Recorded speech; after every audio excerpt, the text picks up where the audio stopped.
মাহে রমজান রহমত, মাগফিরাত ও নাজাতের মাস। মাহে রমজান শুধু একটি মাস নয়, এটি হলো আত্মার পুনর্জন্মের সময়। যে মাসে আকাশের দরজা খুলে যায়, দোয়া কবুল হয়, আর বান্দার চোখের পানি আল্লাহর কাছে সবচেয়ে মূল্যবান হয়ে ওঠে। রমজান মাস এলে মনে হয় যেন পুরো পৃথিবী একটু নরম হয়ে যায়।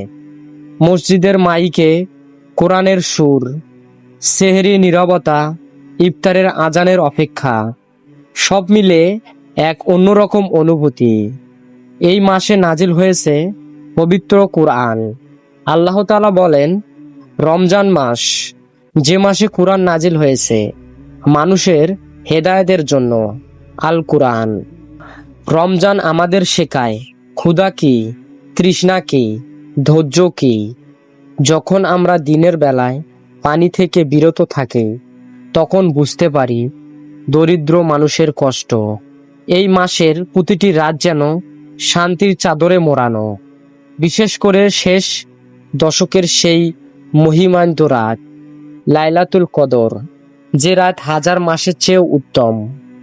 রমজান আমাদের বদলে দিতে আসে। যে নামাজ পড়তো না, সে নামাজে দাঁড়ায়। যে কোরআন খুলতো না, সে কোরআন তেলাওয়াত করে। যে পাপ করছিল, সে তওবা করে ফিরে আসে।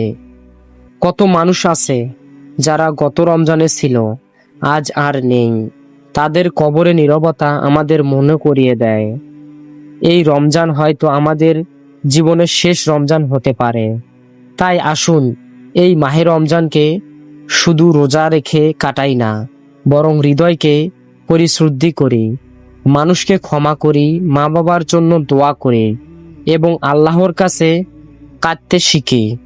হে আল্লাহ, এই রমজানকে আমাদের জন্য রহমত বানিয়ে দিন, আমাদের গুনাহ মাফ করিয়ে দিন এবং আমাদের জীবনকে নূরের পথে চলার তৌফিক দান করুন। আমিন। ভিডিওটি ভালো লাগলে অবশ্যই লাইক, কমেন্ট, শেয়ার করে দিবেন। এরকম আরো ইসলামিক ভিডিও পেতে আমার পাশে থাকবেন। আল্লাহ হাফেজ।